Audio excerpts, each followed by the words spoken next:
Now, this is actually the last topic in this section of the module, the front end, and I'm hoping to finish off all of this stuff today. If I don't, then any material that I don't get to cover, I plan to just record a video on it and make it available to you. So the plan is that Frank will take over on Wednesday and he'll start into his section, which is all focused on the back end. So for today, anyway, the topic is state management. State, as we know now, is a reference to data. So this has got to do with managing the data that a React app has to deal with. And this is the last, in terms of the labs, this is the last lab in the series. So once you've completed this lab, then I will be assessing the lab work that you've done. I need to decide on a completion date for this, but it will be very early next week. And there's an archive with the set of slides for today. So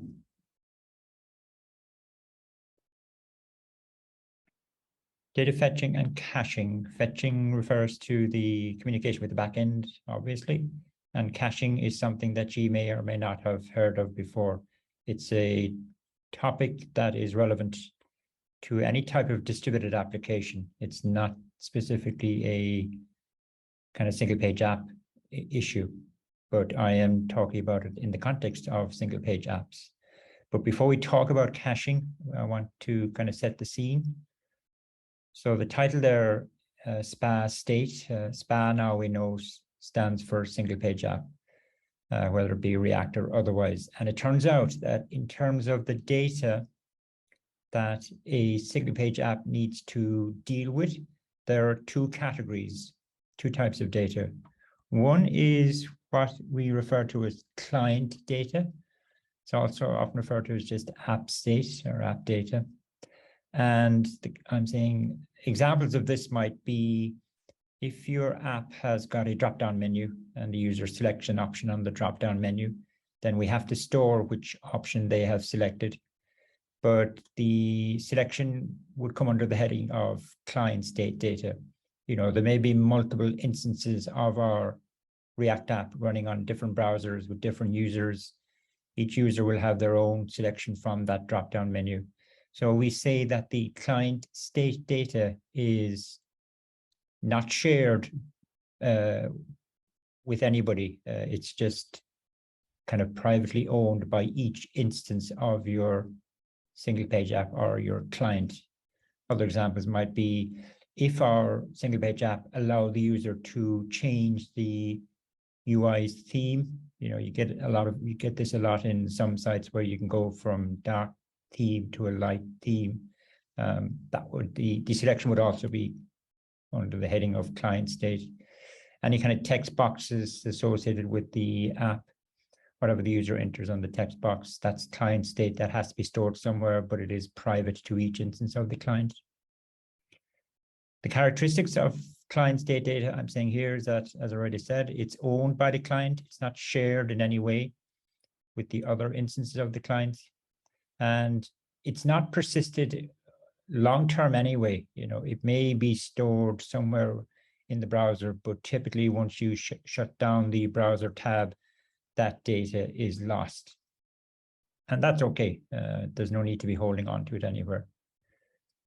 And I'm also saying it's always up to date relative to a particular client. In terms of accessing that data, we access it synchronously because it's local to the within the browser.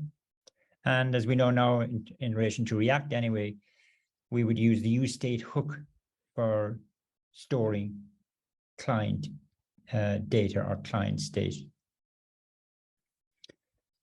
Under the heading of kind of management here, I'm saying that I guess client state would be private to a particular component in many cases.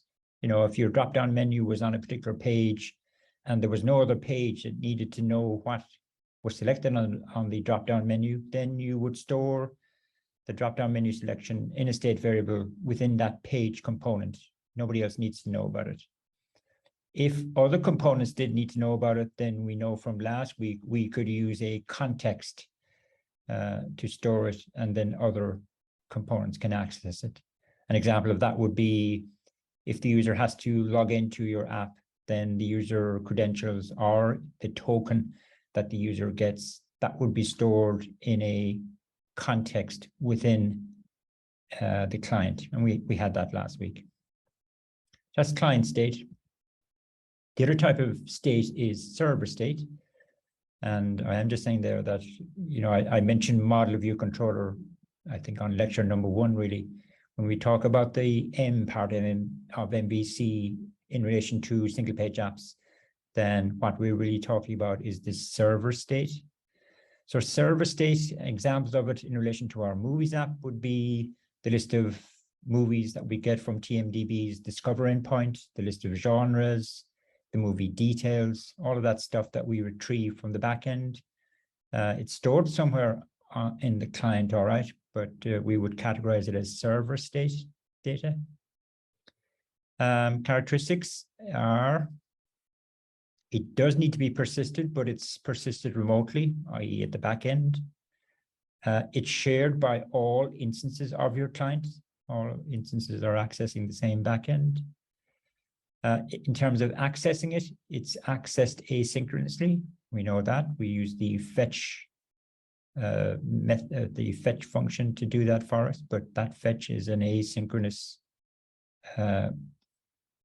function, if you like. It executes asynchronously. And because it's asynchronous, then it does impact on users' experience. If the communication link is poor, then that affects the user's experience. So we do try and minimize the amount of asynchronous communication that our client needs to make with the backend, ideally.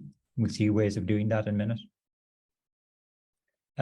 What else am I saying? I'm saying, yeah, it can change without the client actually knowing. So if I'm using my movies app and I've displayed a list of movies from the Discover endpoint, and somebody in the TMDB team adds a new movie to the Discover endpoint, maybe a more up-to-date movie or a movie that's just released, then unless I do a kind of refresh of my browser, then the list of movies that I'm seeing from the Discover endpoint is out of date temporarily, but it is out of date. So that can be an issue.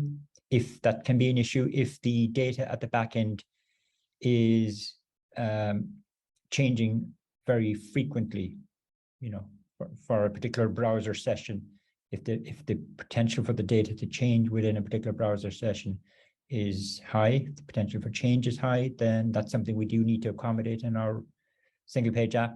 I'm not going to get into that area, but it's an issue. So potentially your client could be looking at out of date data.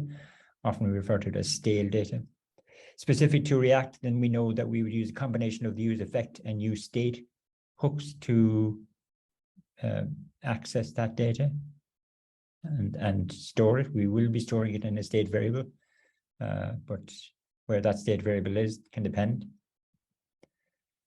So I've got a lot here in terms of where do you actually store server state within your, let's talk about React actually, within your React app. There's a couple of options. If the state data, if the server state is not shared by components, if there's only one component that needs to know about it, then the best place to store that data is make it private to a particular component. So have your use state hook internal to the component that uses that data. And if that's the case with a lot of our server state, then that's fine. And I'm saying that achieves, that represents a good separation of concerns. There's no point in putting server state data up into a context construct if that server state data is only required by one component. Yeah. So spreading your server state across multiple components is actually a good idea if you can, if it applies, because it represents a good separation of concerns. Also, well, sorry, the downside though of putting server state data private to a component, even though that's the only component that uses it, The downside is that every time that component remounts, then your client is going to re-request that data from the backend. So there may be unnecessary refetching of the same data from the backend. React doesn't help us solve that problem, but that is a significant problem.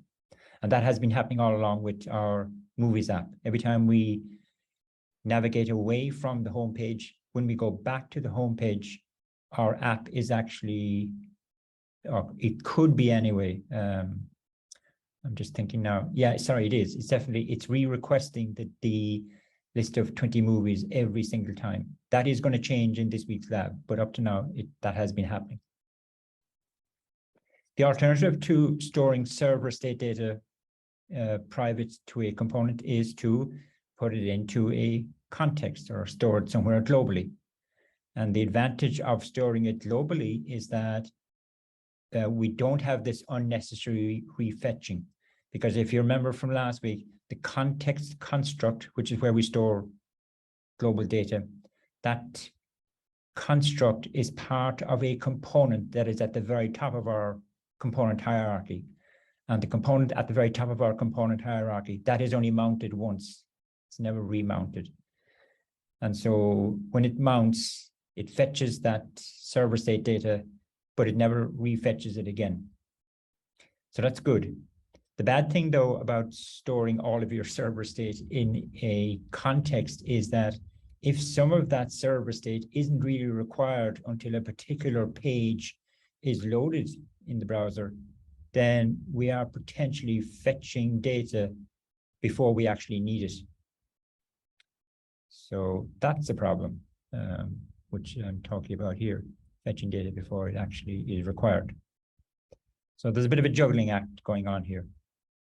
The third option is we don't use a context, we don't store it privately.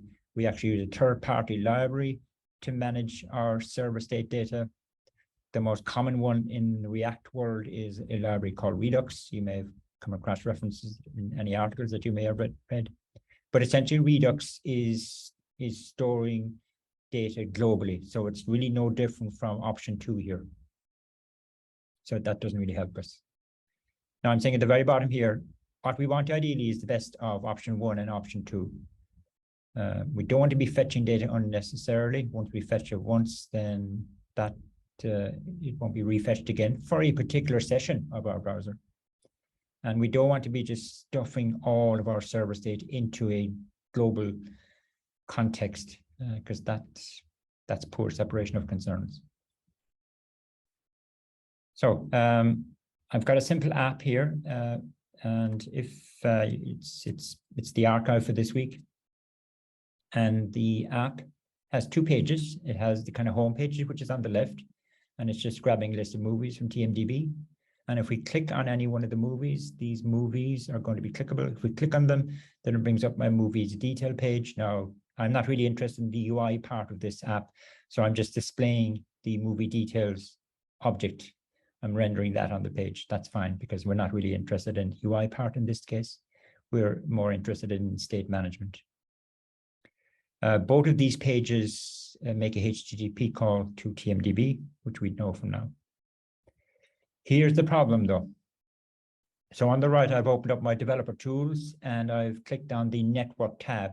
And what the network tab allows me to do is to see what communication is happening between my React app and the backend. So, and I'm listing the different HTTP calls here on the right. So I'll tell you what I did to achieve this, right? So I loaded my app into the browser, and I went to the home page. And so this request here was made by the homepage component to grab the 20 movies from the Discover endpoint. That's fine so far. Then I clicked on the first movie, I think, in my list, and that caused my app to make a second call to my TMDB to get the details of that movie. So far, so good. The next thing I did was I navigated back to the home page, and that caused my homepage component to react to fetch the 20 movies yet again from TMDB. So this third request here was really unnecessary.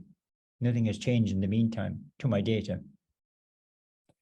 Then I navigated to the exact same movie detail page, and it requested the same data again from TMDB for that particular movie. That was unnecessary. And on it goes. So every time I oscillated between the two pages, my React app was making a HTTP call. And really, once it made the first one, well, let's assume now that I was going back to the detail page of the same movie every time. So if that's the case, then, after the first two requests were made to TMDB, then the other ones were unnecessary. Okay, if I navigate to a different detailed page, then it does need to make that request. So can we eliminate the unnecessary requests to TMDB? And the answer is yes, we can, if we use a technique called caching. So the solution is to use a cache. And so the solution is to cache the data, the API data, locally in the browser. Now, what is a cache? I'm saying a cache is a simple in-memory data store. It's actually a key value data store. And okay, it's highly performant and it's low latency. That's okay. But it's essentially, it's an in-memory data store. And its purpose is to help us reduce the workload on the back end. So the way a cache kind of works is, so my diagram here is, I've got my React app, my single page app, and I've got my cache data store. Now, these two elements are running in the browser, okay? And of course, I've got my web API, which is in a remote server.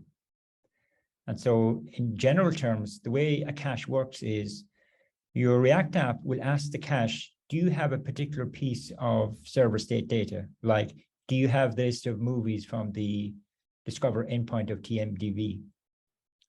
And the cache will see if it has or not. Let's supposing it doesn't. It will actually make the request to TMDB for the data. The data comes back, the cache stores it locally, and then gives it to your React component. Let's supposing later on, the same component or another component, it doesn't actually matter, asks the cache, do you have the 20 movies from the TMDB discovery endpoint? In this case, it will, so the cache will just return it straight away back to that component. Doesn't need to make the API call. And it's as simple as that, really.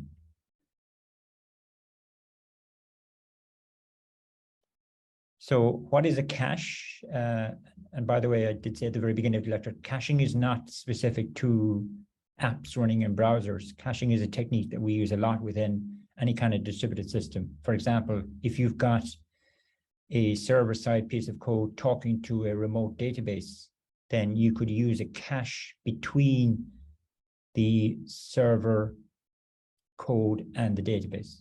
We're not dealing with that today, but it can be used in many different parts of a distributed systems. So cache is it's key value data store. So it's made up of simply key value, a number of entries like that. It's a bit like an object in a way, but it's a bit more sophisticated than that. The keys obviously have to be unique. The values can be anything that's serializable. So it could be an object, it could be a primitive, it could be an array of things. Doesn't really matter as long as it's serializable. We have this terminology of a cache hit and a cache miss. This is just terminology related to the technology. So if I go back to the previous slide, we would say that in this instance here, when the cache was asked, did it have a particular piece of data, and it didn't, we would say that that request from the client to the cache resulted in a cache miss, as in it didn't have the data. So it had to request it from the server side. Whereas here, when it requested it here, it did have the data. So we would describe this as this request as a cache hit. Yeah, so cache hit and cache miss are thus. And really, in terms of communicating with a cache, caches have a very simple interface, and that's purposeful. really 99% of the communications between our client and our cache will simply be of the form, get me a particular piece of data, and here's the key of the data item that I'm looking for. Now, you as a developer have to decide what are the keys, what are the appropriate keys. I'll talk about that in a minute. But it's as simple as that, really. That's the most common communication that your client is going to have with the cache. You could have these extra kind of parts of the caching API where the client actually specifically requests the cache to delete a particular entry in its data store, maybe because the client has some greater knowledge about the frequency of change of that particular piece of data. The cache isn't going to know anything about the nature of the data that it's caching, but the client may. So there may be some logic in the client that allows it to determine that a particular piece of data that it knows is in the cache should really be deleted. Because why would you do that? Well, you do that because the next time the client requests that piece of data, it will force the cache to request it from the backend. Or the client might actually tell the cache to essentially wipe its entire data store. Now, when we use caches, there is one part of a cache that is configurable, okay? And that is what's referred to as the time to live value that you want to associate with your cache entries. And the time to live is you express it in terms of milliseconds.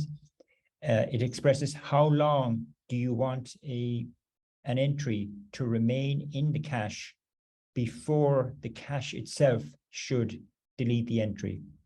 The cache actually needs to maintain the data store because, you know, the data store is going to grow and grow and grow depending on how much interaction there is between the client and the cache. So it could grow quite significantly depending on the nature of the application, I guess. And so by telling the cache, look, you should delete entries from your data store after a certain period of time has elapsed for each entry, then the cache itself will do maintenance on its data store over time. And this time to live would be applied to all entries. You don't tend to specify a time to live on a entry type by entry type. Now, to bring this caching idea back to React, there is a third-party library called React Query, and you will be using it in this week's lab. And as the name suggests, it is a library that is specifically written for React, but there are other versions of it that can be used with other single-page app technologies. And this third-party library provides hooks that allows our React code to communicate with the cache. So on the previous slide, I was talking about, you know, the types of interactions that a client may have with a cache. That was kind of in general. Now we're talking about a more specific use case. And in the case of React Query, we communicate with it via hooks, which is very React kind of compliant. And there are a couple of hooks, but the most common one is the use query hook. And you would use this when a particular React component wants to request some data from the cache itself. And this use query hook, you give it two arguments, the key of the data item that you're looking for, and you also give it a function. Now remember, obviously, my React Query third-party library doesn't know anything about TMDB. So it doesn't know how to communicate with TMDB. This function here, the query function, you write that function, and that it's inside in this function that you would have the fetch code for talking with TMDB. And so really the way this hook works is it looks through its data store for an entry corresponding to this key. And if it doesn't find it, then it simply just invokes this function. And the function takes care of communicating with TMDB. Eventually, TMDB responds back with the data, and the data that comes back, the React query library will put that data into its caching data store, and it will associate it with this key, and then it'll return that data back to your React component. The hook itself actually returns quite a large object, and all I'm doing here is applying destructuring to it. So there are a number of properties in this object, and I'm specifying what each property represents, although most of them are fairly obvious. So the data property within the object, that will contain a reference to the value in the caching data store corresponding to this entry. Now, that value may already be in the data store, or it may be as a result of React query using this function to get it from the backend and then putting it into the data store and then returning it back to your component. The error property in this object is going to contain the error message that was returned by TMDB if it wasn't able to execute the request that was sent by the query function in the first place. The isLoading is a Boolean. So if you have the scenario where the particular key that's being requested by your component isn't in the, doesn't have a corresponding entry in the caching data store, then there's going to be a delay before the data is going to be available. And so your component may want to know, are we waiting for the backend to respond back to us? And if so, maybe I want to display something on the screen temporarily. So my React component would use this isLoading Boolean to make that decision. IsError is kind of similar. That Boolean will be true if the backend actually returned an error when it executed this query function. And there are other properties, but I think these are the only ones that we really need to know about. It calls the component. Oh yeah. So what we'll find now is that where we previously had useState and useEffect hooks when we were talking to the backend directly ourselves from our components, we will be replacing it with this useQuery hook. So internally within the useQuery hook, there is some useEffect and useState stuff going on. We don't need to worry about it, but that is what's happening internally. So effectively, as I said, we will be getting rid of our usage of useState and useEffect in our code, and it will be absorbed by the React query library. Just give you a quick demo, maybe.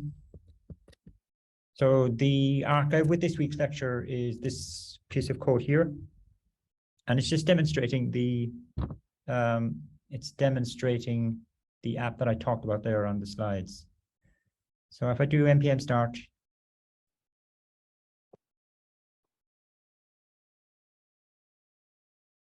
now at the moment I don't have any caching going on, and if I open up the developer tools,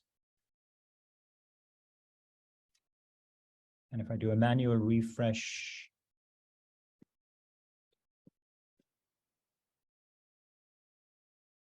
there you see the first request to the TMDB, which is fine. And if I go back to the home page, sorry, I didn't want to do that. Let's start again. Let's go back to the home page.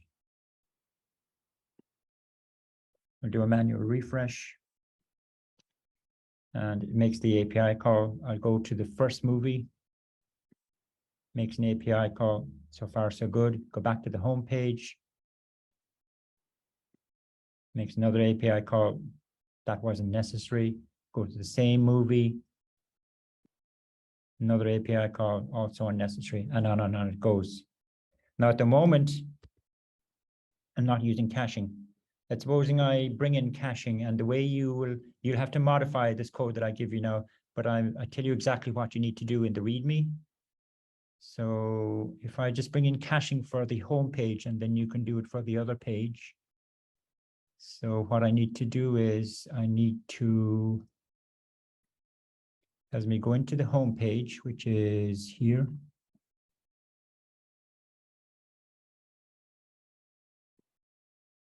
And I need to get rid of my use date and use effect. Just comment it out for now. And the README tells me to substitute it with an invocation of my use query hook. I'm going to pull in this code.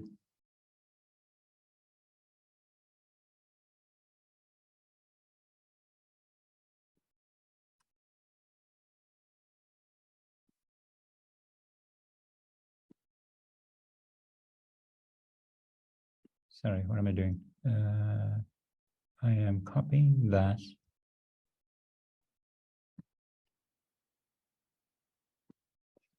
And I'm going to just drop it in here. Save that.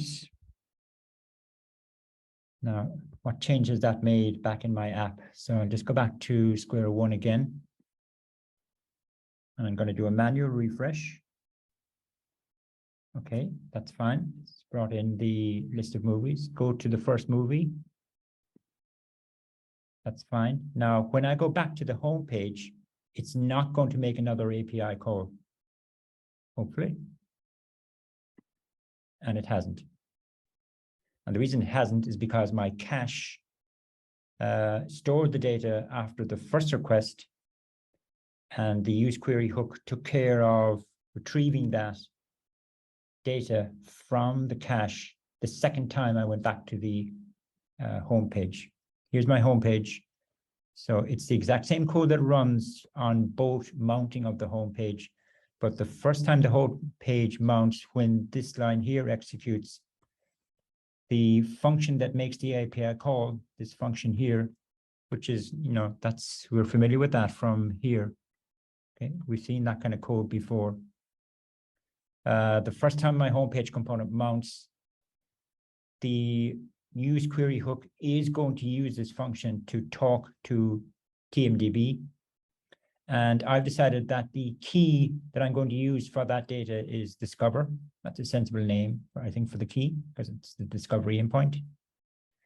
The second time my homepage component mounts, which is when I navigated back to it, this line of code executes again, but now I'm asking my React Query caching technology, do you have a key called discover?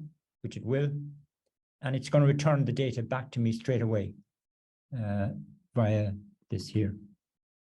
And I've got some basic checks here as well to see, is the data loading, display some waiting message. If it is, if there's an error, display something. Yeah, and you would do a similar, make a similar change to the movie details page, and you will achieve caching at that level as well.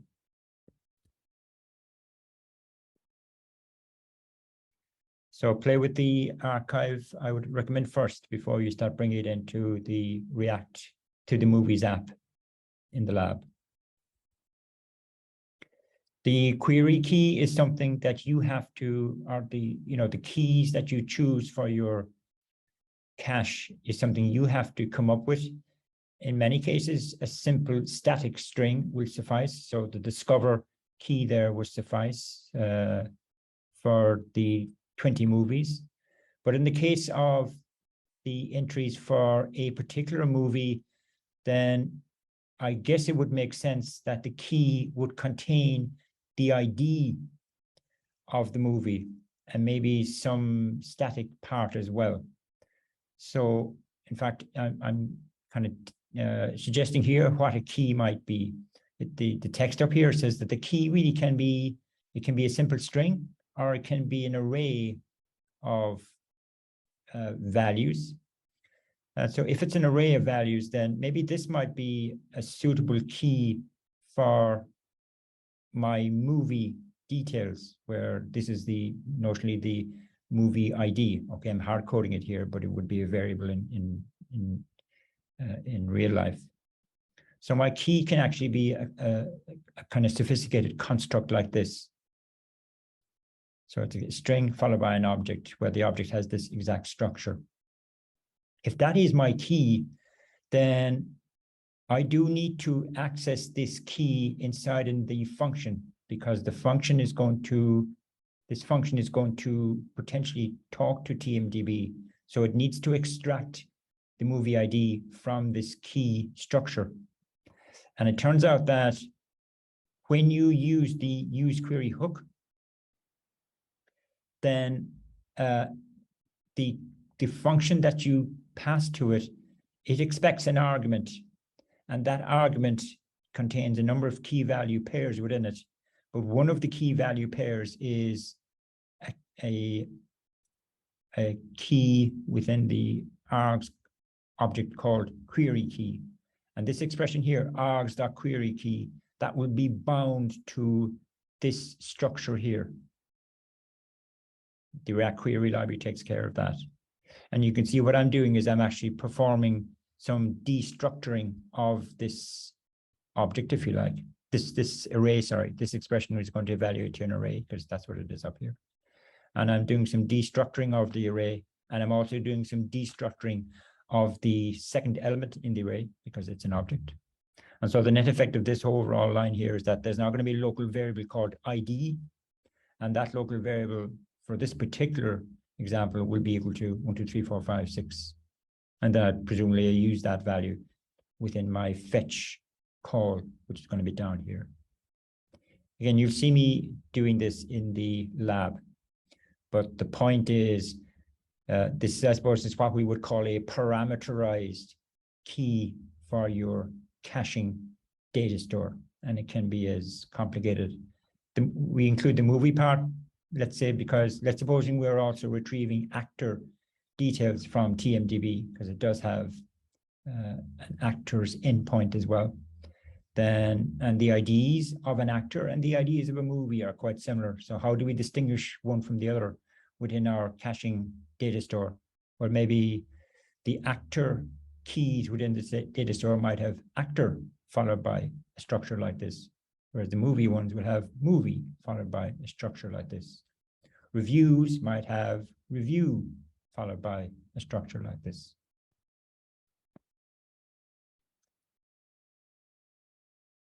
I'm just checking my watch now because I'm realizing now that I'm not going to cover everything that I want to in this hour. Anyway, that's just me thinking out loud. The React Query library comes with its own developer tools, and that can be very useful for developers, obviously, because it allows you to see what's happening internally within the cache memory store. And if I go back to my browser, you see this little icon on the bottom left here. If I click on that, that will open up the React Query dev tools. And at the moment, it's telling me there's only one entry in the caching data store. Its key is this. And if I click on it, I can actually see, I'm going to close off the browser's own dev tools. If I click on the entry, and I can play around with it over here on the right, I can see the actual data associated with that entry. And surprise, surprise, if we drill down further, you know, it's my 20 movies. So like all dev tools, this can be very useful for a developer to just see what's happening to the cache as you're playing with the particular app. And is the cache doing what you expect it to do? And is it storing the data that you expect it to store?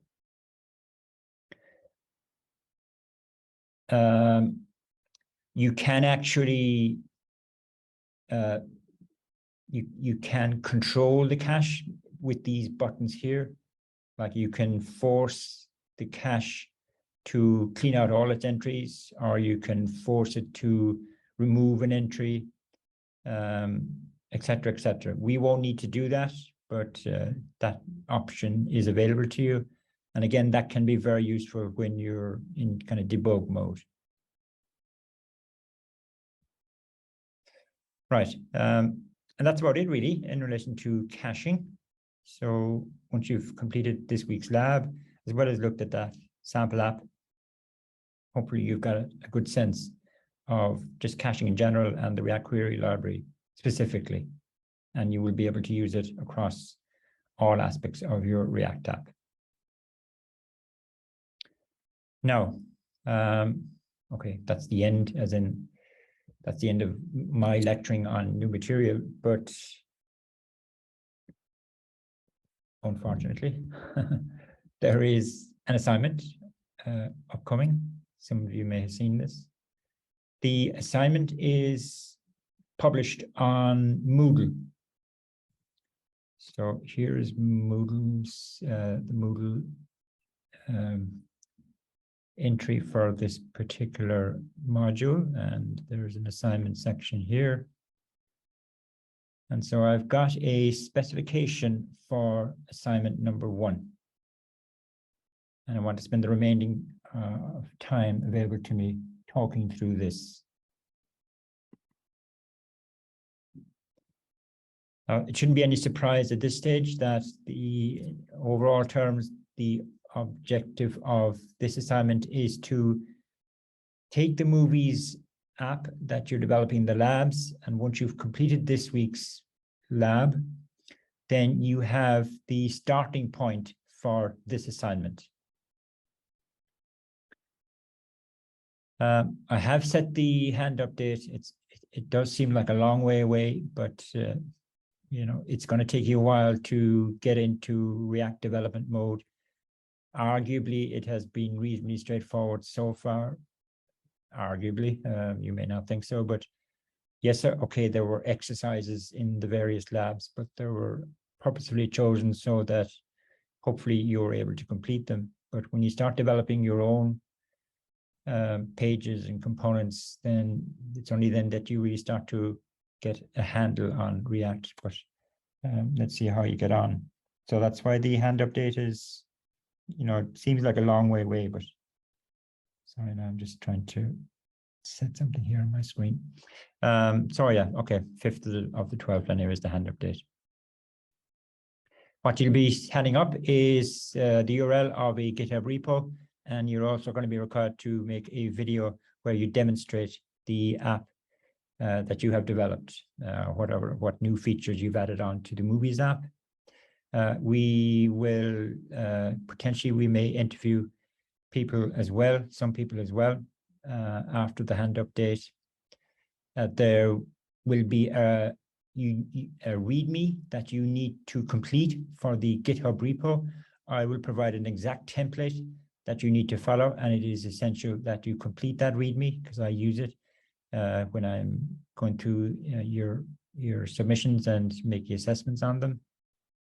It is also extremely important that you use Git as you work your way through this assignment. My advice is that every single time you sit down to do some work in the assignment, whether you only plan to spend a half an hour or an hour and a half, is you commit every single time. And make sure that your commit messages are reasonably informative. The way you kind of achieve that is always ask yourself the question, why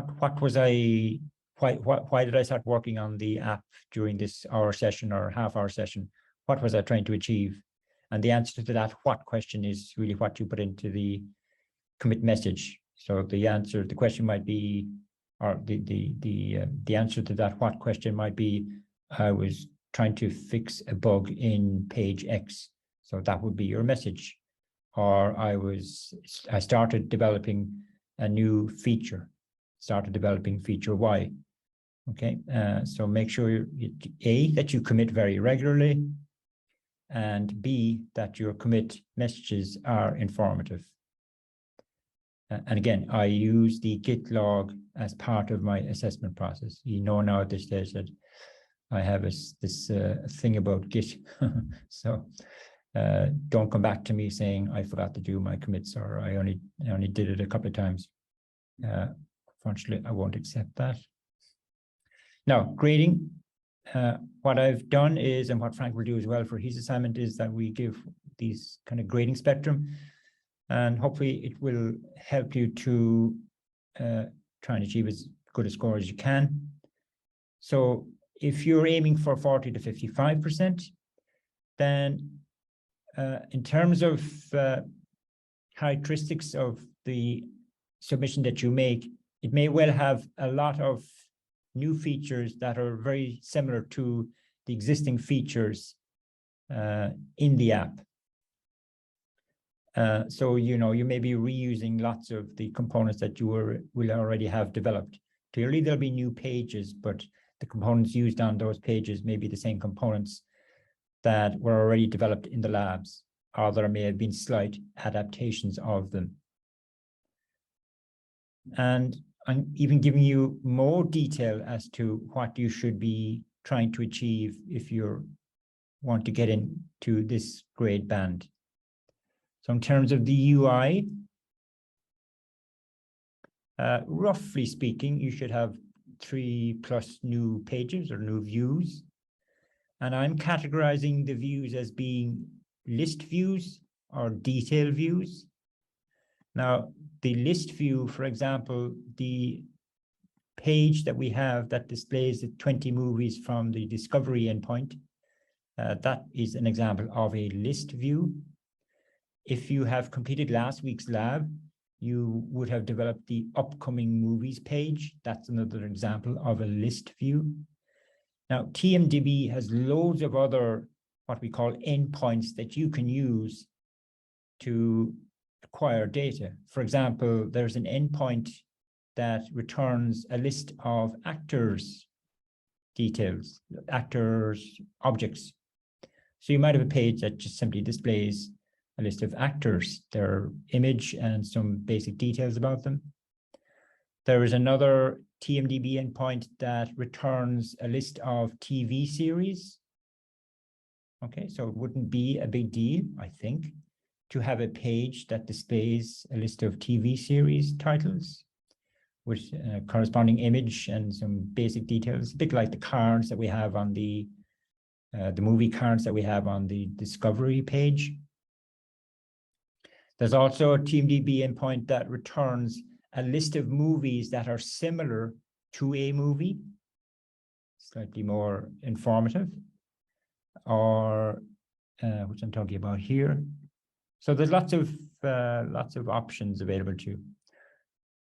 So maybe 1 or 2 more list views would suffice for that. In terms of a detail view, the only detail view that we have at the moment is the page that displays details about a particular movie. Well, similarly, you could have a page that displays an actor's bio. So there's a TMDB endpoint.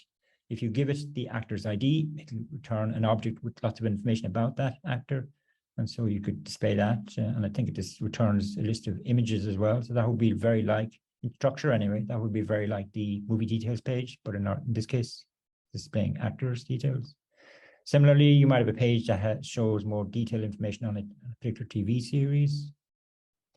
So as I keep saying, there's lots of options available to you, and you can decide which one you want to chase up on. In terms of routing, you know, well, if you're going to have roughly 3 or 4 new views, then you're going to need 3 or 4 new routing entries in your routing configuration. I am saying that at least one of the new routes should be a parameterized one. If I just go back to here, actually, you know, the simplest list view that you could start off and produce is a view that returns the most popular movies of all time. So there is a TMDB endpoint. It's almost exactly the same as the discovery endpoint, except it's a different URL. And what it returns is the exact same in structure as the discovery endpoint. It returns a list of an array of movie objects. And we know what the structure of those movie objects are from the discovery endpoint. So why did I go back to that? Oh, yeah. Okay, well, that's all right. That's that. I'm just going back to it. So, right, routing, have at least one example of a parameterized URL. So if you decide to go down the actors route, then the page that displays an actor's bio, the associated URL of that page would have to be a parameterized URL. or the page that displays details about a particular TV series. That would have to be a parameterized URL associated with that page. It would include the TV series ID. Here I'm talking about the data model. I'm saying you would need to have one new entity type within your React Apps data model. At the moment, our React app, our Movies app, is dealing with one data entity type, that being movie. I suppose you could say reviews are also a data entity type, but definitely movie would come under the heading of a data entity type.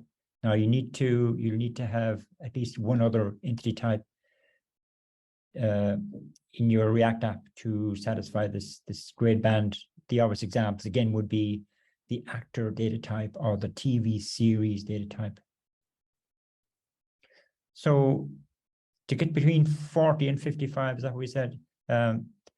These are the kind of things that you need to address, and hopefully everybody should be able to achieve that. You know, you're dealing with different types of data, okay, but in terms of components, a lot of the components that you already have, you can either reuse them immediately or make copies of them and make slight adaptations, and away you go. For the next grade, so moving on to the very good grade band, I'm saying that the theme here is that you're a highly competent developer. By that, I really mean that you're able to develop your own components and stitch those into the existing kind of pages and page structures that you have, or indeed develop your own page structures. But you'll mainly be dealing with the page structures that you've developed so far, but you'll be adding some new components to them. Now, in terms of kind of feature set, the first thing I'm saying is that you're going to have extensive data hyperlinking. Now, what I mean by data hyperlinking is if we actually look at the app itself at the moment, the only data hyperlinking instance that we have is when we click on the more info here. Now, if you could imagine, let's supposing in the movie details page, you decide to add the cast members to this page. There's a TMDB endpoint that will return those details to you. And so if I have my cast members here, maybe I even have an image of the cast member and their name, but by clicking on that, that might bring me to a detailed actor bio page. And maybe in the actor bio page, I have a list of all of the movies that they have played a role in. And by clicking on those hyperlinks, it'll bring me to the movie's detail page. So they're all examples of data hyperlinks. And wherever you get an opportunity to use a data hyperlink or to hyperlink a piece of text in a page, then just avail of that.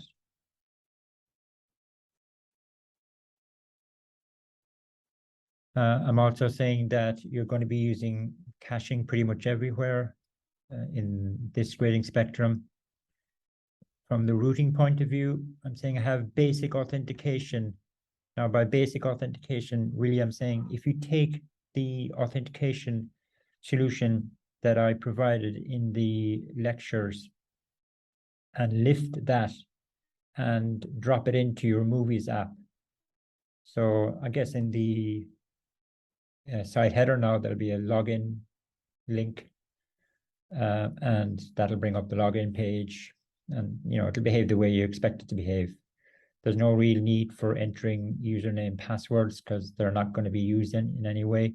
You can have a simple form that allows the person to do it, okay, but the data, that information isn't going to be used. And then in terms of using your authentication, then clearly you could make certain pages private or protected, or certain routes private. For example, maybe the favorite movies page would require the author to log in first before they can access it. And you could nominate one or two other, but maybe the movie's detail page can only be accessed if you have authenticated. I'm also saying maybe think about requiring authentication for certain features the one that comes to mind, the only one that comes to mind is the favorites feature. So if we go back to the home page, maybe this icon here doesn't actually appear at all unless the user has authenticated, or if it is always visible, once the user clicks on it, the first thing they have to do is authenticate, and then they're allowed add favorites. You can decide which is the better option. Maybe not make it visible at all is an easier option. Although if it's not visible at all, then they're never going to know whether they can select favorites or not. But once they log in, then the heart will appear. So you decide yourself as to how, or maybe look at something as simple as the filtering isn't going to be enabled or usable unless the person has authenticated. But you can decide which features to require authentication or not. You don't have to go overboard on it, just have one, maybe two examples of it. Now, in terms of functionality, again, I'm making suggestions, but there's always the option of the other. And the suggestions that I'm making, I've actually listed them in the order of difficulty, I think. So the easier of the options that I'm giving you is you could have the ability to nominate certain actors as your favorites. So if you have an actors page that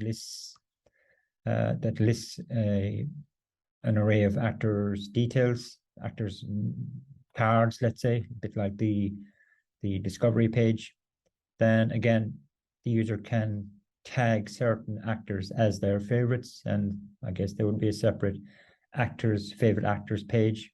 Or if you're more interested in the whole TV series side of things, then you might have a page that just displays a list of TV series, and the user can tag certain ones as their favorites. So that should be fairly straightforward, given that we know how the logic would be implemented from the movie's point of view. It's easy enough to transfer that into these other two worlds of actors or TV series. Here I'm talking about giving the user the ability to add essentially their own movie to the data store. Now, you're not going to be adding it to the TMDB side. TMDB doesn't allow us to do that.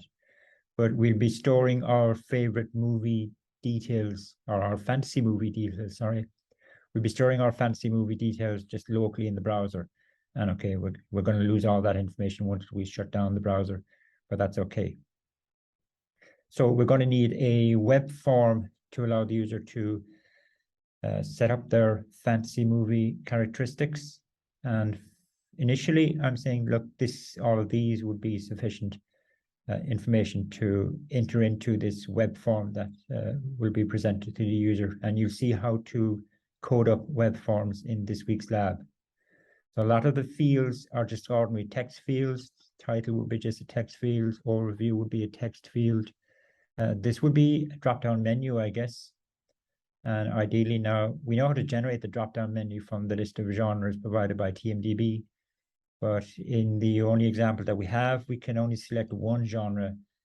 You'd have to see, how do I actually allow the user to select multiple genres? Because let's assume we want to be able to categorize our fantasy movie under multiple genres. I'm also saying allow the user to enter, let's say, a notional release date of your fantasy movie. Now, the simplest way, a simple way of doing this would be just to have a text field, but it would be nicer if a kind of date picker could appear on the screen and the user can just select a date on the date picker. Now, if you Google React date picker, you'll get third-party components, which I would encourage you to use, that would implement this release date feature in a much more user-friendly way. So as I say, just Google React date picker component and install that component and use it in your web form. The production company, there is a TMDB endpoint that will return a list of all the production companies that TMDB stores, and you can just display that list of production companies in a drop-down menu and allow the user to select one of them. That's the fantasy movie. So a bit of work involved to get that.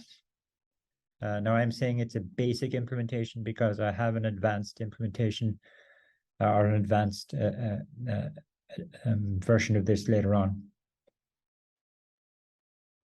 Here I'm talking about extending the filtering and maybe adding sorting as well. I'll go back to here. So at the moment we can filter on the basis of title and genre. So if you pick maybe one or two, possibly, other properties of movie and allow the user to enter values for those properties here, and then do the sorting of your movies based on what has been selected here in these two additional properties. You could have a separate card that's linked to sorting. So a card like this appearing here, let's say, and this card will allow the user to sort the cards that are being displayed on some criteria. Again, pick some one or two criteria. Two would be enough related to movies, and allow the user to select the criteria and maybe choose whether they want it in ascending or descending order, and then implement the actual sorting little algorithm in your component and display the result. So again, a little bit of work involved in getting that implemented. So if you're choosing to try and implement these and you don't come up with your own option, which you don't have to, you don't need to implement all three of these. I would suggest just take any two of them and try and if you manage to implement any two of them, then you're well on the way to getting a good grade within this band here. Although, as I said, I have ordered these in the order of difficulty, so just bear that in mind. But you don't have to implement all three of these. Now, because you are definitely going to be implementing your own components, designing and implementing your own components within this overall category, then you would need to as well have a certain amount of storybook support associated with the new components that you have developed. It doesn't have to be exhaustive, just some illustrations of it. The excellent grade band, I've characterized it as requiring independent learning. So, you're going to have to read up on stuff yourselves. Now, how do you get into this grade band? If I just skip over the functionality for a second. So in the previous grade band, I said you would only need to have basic authentication. Whereas here, I'm saying have a more robust authentication implementation using some third-party library. The most common one would be Firebase. You may have heard of Firebase before. If you have, then you'll get loads of articles online explaining how to integrate Firebase with a React app. And so you read up on that, and that's why I'm saying, there's a lot of independent learning required to get into this category. Find some articles that explains to you how to integrate Firebase authentication into a React app and apply that to your Movies app. Another feature is pagination. Now, it turns out that a lot of the TMDB endpoints that return lists of things, be it list of movies or list of actors, those endpoints are support pagination by default. And I can prove that to you if we look at the code associated with the discovery endpoint. So here's the TMDB, here's the API call that we make to TMDB to return a list of movies from the discovery endpoint. And if we look at the actual URL, so in the URL, there's a query string part to the URL. Query string begins here at the question mark. And a query string, as you know, is made up of key value pairs. So for this query string, the first key is called API key. Its value is whatever your API key is. The next key in the query string I've hard-coded is the language key, and it's set to that, and so on and so forth. If we go right across to the end, then the last entry in my query string is page, and it's assigned a number. Now I've hard-coded it to 1. So this particular query string parameter, we could actually put a variable there, and then depending on what the variable number is, that will dictate what TMDB returns. So if I just hard-coded it to, let's say, 2, it was at 1. If I change it to 2 and save it, and then go back to my movies app, it's actually returning a different set of movies. That this is a different set to what I had when I had set it to 1. If I change it to 3, save it, it's a different set of movies again. So the discovery endpoint has pagination support by default, but the user actually isn't aware of that so far. So what would be nice is, I guess at the bottom of this page, you're familiar with pagination links from browsing the web. Bottom of this page, if we had your kind of standard pagination hyperlinks here at the bottom, and just allow the user to use that pagination, and that pagination, whichever one they clicked on, that would determine the value that goes in here. So this would need to be a variable now rather than hard-coded to an actual number. So that's what I mean by having pagination support in your app. And you can use pagination on the discovery page. If you have the upcoming movies page implemented, the upcoming movies TMDB endpoint supports pagination as well. You'll also see that if you start grabbing information on actors, list of actors, that will have pagination support. So depending on what TMDB endpoint you're using, check to see if it supports pagination, and then implement pagination in the relevant pages on your movies app. Again, the pagination doesn't have to be exhaustive. You don't have to have it everywhere within your app, but have at least 2 cases of it implemented.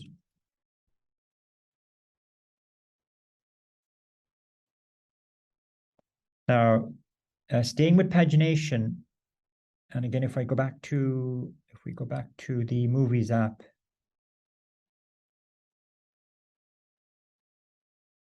so let's supposing we've got pagination supported on this page here.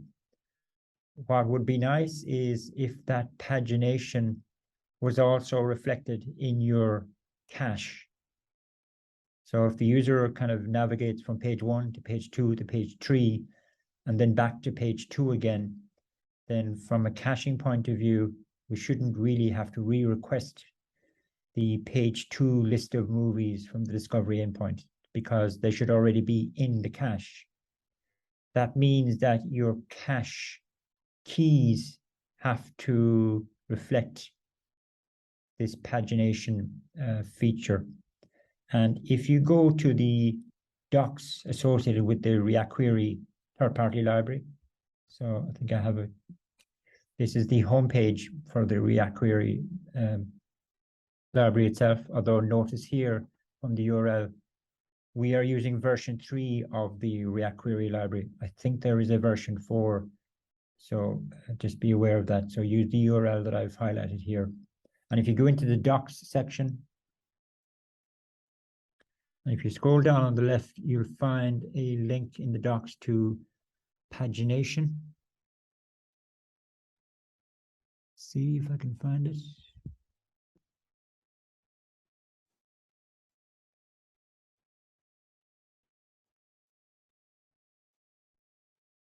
There we go.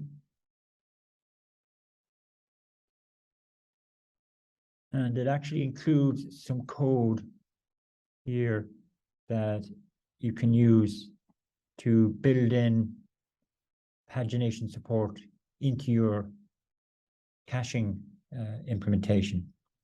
So again, you'd have to read up on that to get it to work in relation to the Movies app.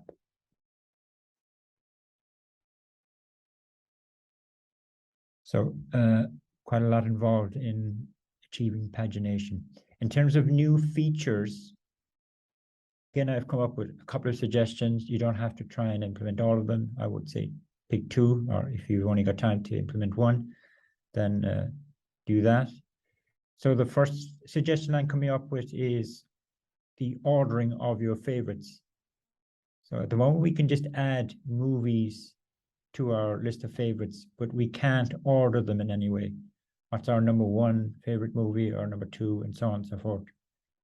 So if you could somehow allow the user to order their favorites, again, you'd have to come up with what the UI would look like. That would be a nice feature. Here, I'm talking about playlists. So it would be nice if the user could create multiple playlists of movies. And for each playlist, give the playlist a title, short description, and then allow the user to add movies to the playlist. Then you have to think about what the UI experience would be like, and to try and don't overthink the UI experience. Doesn't need only be prototype standard. It doesn't have to be kind of production standard, but some way of allowing the user to add movies to their playlist.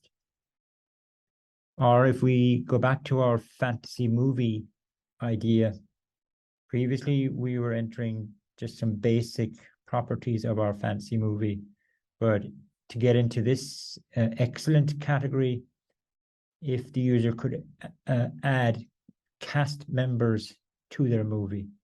So some way of selecting an actor, and then maybe what the actor's title role would be in the movie. That would be a nice feature to have. And again, if there's other, then you can decide on what other should be. But again, pick the maximum of two of these, because it will require some work to get these things to functioning. That's the excellent grade band, and these grade bands are cumulative. In other words, in order to get into the excellent grade band, make sure that you are ticking all the boxes in the very good and good grade bands as well. Ticking all the boxes with the exception of the functionality ones. You're either going to be implementing this functionality. If you're only aiming as high as very good. If you're aiming for excellent, then you can maybe skip over some of these functional aspects and concentrate on these functional aspects. Finally, we have the outstanding grade band. Now, just before I talk about that, I also have a hyperlink here to a second page, which is talking about TMDB itself. And in this page, I have a link to the TMDB docs. So if I click on that, and I would suggest you spend about an hour really just browsing around these docs, and in particular, browsing the different endpoints that are available to you. So the endpoints that we know about are the discovery endpoint. So if we find that, let's see, here it is here. And if you click on this, it tells you, okay, here's the URL you use to send requests to this endpoint.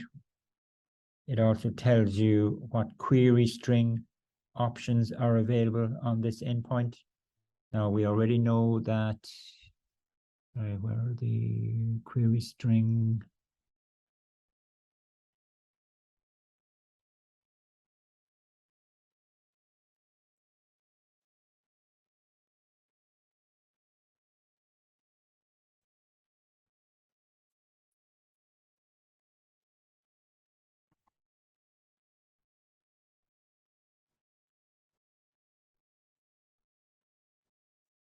Here we go.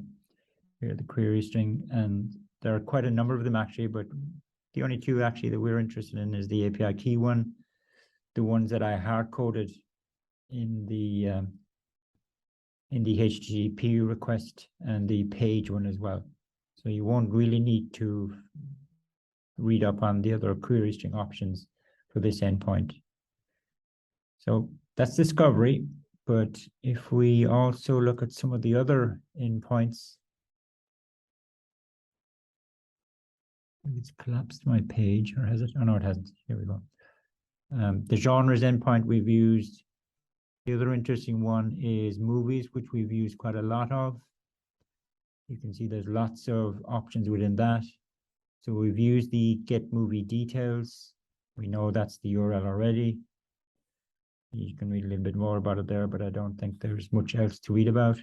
But there are other interesting options available to us within the movies. For example,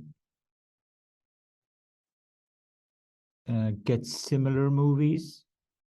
That'll return a list of movies that are similar to a movie. And I think that's paginated as well, as it turns out. And if I click on it, look, this is what the URL is going to look like. And there are some query string parts of it as well. Of course, the API key is a query string. Is it paginated? Yeah, you can see it's paginated as well. That's an interesting one. Another interesting one or useful one is the get credits. Here, this will return all of the cast members and crew members, as it calls them. So if you use this endpoint, make sure you do a console log of what it returns back so that you can see the structure of the response. I think it's an object that it returns, and within that object, there are two arrays. One array contains an array of objects relating to actors. The other is an array of objects relating to crew members. Now, you're not as in production crew. You're not interested in that latter one, obviously. So that's could be a very useful one to use. There's also an endpoint that actually returns a list of, or not a list, but it returns short videos. Where is it?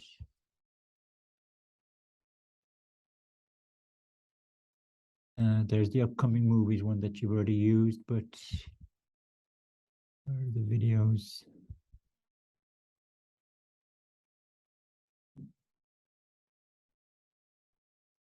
There we go there. So that actually returns URLs to MP3 or possibly to YouTube clips, I'm not sure. So you could actually have the ability to play a trailer for a movie on your movie's detail page. It's just a suggestion, but think about it. As well, down here, we've used the upcoming movies, but the get top rated, that's a simple endpoint that everybody could use, really. That returns the most popular movies of all time in kind of descending order of popularity. And that's also paginated, as it turns out, I think. Yeah, it's paginated as well. So the movies section has lots of, and again, just look through these yourselves and come up with your own ideas as to which ones you might want to use. Moving on further, let's see, the TV endpoint has lots of options as well. If you expand on it, TV episodes, TV series, so have a look at those possibly. The other one that's useful is people. If you want to, for example, if you wanted to have a page that showed an actor's bio, then the endpoint that you would use is this one here, get person details. And there are other useful ones within the people section, like get movie credits will return an array of movie objects, as in the movies that that person has, that actor has played a role in.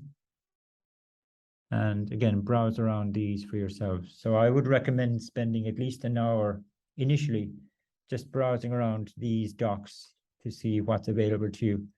And then on the basis of that, decide what new features and pages you're going to add to your Movies fan app. Now, the other thing you'll notice is that pretty much all of these are GET requests. There is only one place, as far as I'm aware, that supports post and delete. In other words, the ability to store information up on your TMDB account. And where you go to find out about that is in the lists section. Now, if I go back to the spec for a second,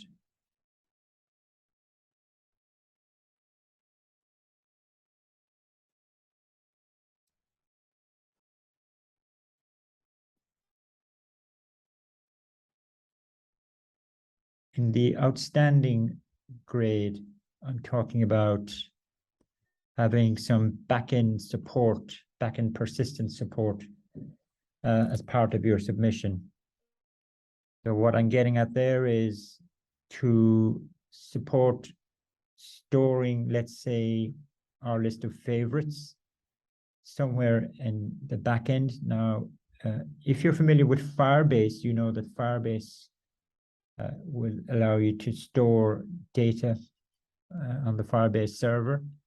So you could use Firebase, or you could use TMDB lists to have some backend persistence. Firebase is a lot more flexible than TMDB lists. If I stick with Firebase for a second, with Firebase, you could store your favorites, your playlists, if you decide to implement the ability to for a user to set up multiple playlists for themselves. Your fantasy movie details could be stored there. So it can actually, you can store any kind of information that you want to if you decide to use Firebase. If you decide to use TMDB's persistence feature, which is just limited to lists, and it's only lists of movies. So you couldn't store your fantasy movie properties up on TMDB at all.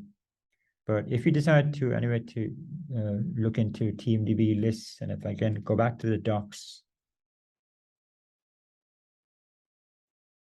where is it?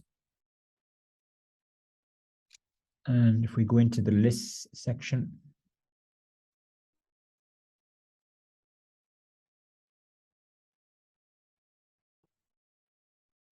you can see, that it has support for post and delete. So the kind of things you can do are you can create a new list. Let's see, create a new list. You can add entries to the list, remove entries from the list.